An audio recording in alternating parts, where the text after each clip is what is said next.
about the resurrection of Jesus Christ in two ways.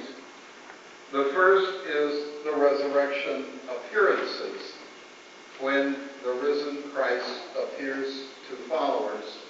And the second is the empty tomb accounts, when people look at the tomb and find it empty.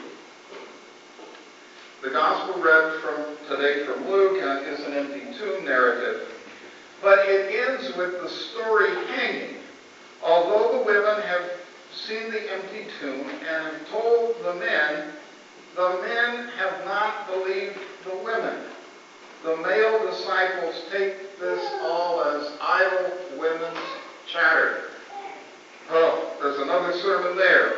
But the second half of the chapter is a resurrection appearance when Jesus is known in the breaking of bread. It is in this appearance that faith is born. And I'm going to take a moment and just keep on reading in Luke chapter 24.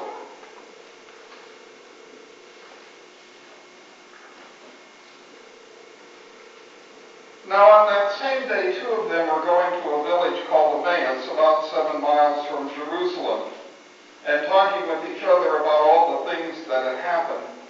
And while they were talking and discussing, Jesus himself came near and went with them, but their eyes were kept from recognizing him.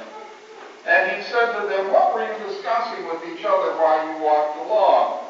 And they stood still, looking sad, and then one of them, whose name was Cleopas, answered him, "Are you the only stranger in Jerusalem who does not know the things that have taken place in these days?" Jesus asked them, "What things?" They replied, "The things about Jesus of Nazareth, who was a prophet, mighty in deed and word before God, and all the people, and how the chief priests and the leaders handed him over to be condemned to death and crucified him. But we had hoped that he was the one to redeem Israel. Yes, and besides all of this, it is now the third day since these things took place. Moreover, some of the women in our group astounded us. They were at the tomb early this morning, and when they did not find his body there, they came back and told us that they had indeed seen a vision of angels who had said that he was alive. Some of those who were with us went up to the tomb and found it just as the women had said, but they did not see him." Then he said to them, "Oh, how foolish you are, how slow of heart to believe all that the prophets have declared. Was it not necessary that the Messiah should suffer these things and then enter into his glory?" Then beginning with Moses and all the prophets, he interpreted to them the things about himself in the scriptures. And as they came near to the village where they were going, he walked ahead as if he was going to go on.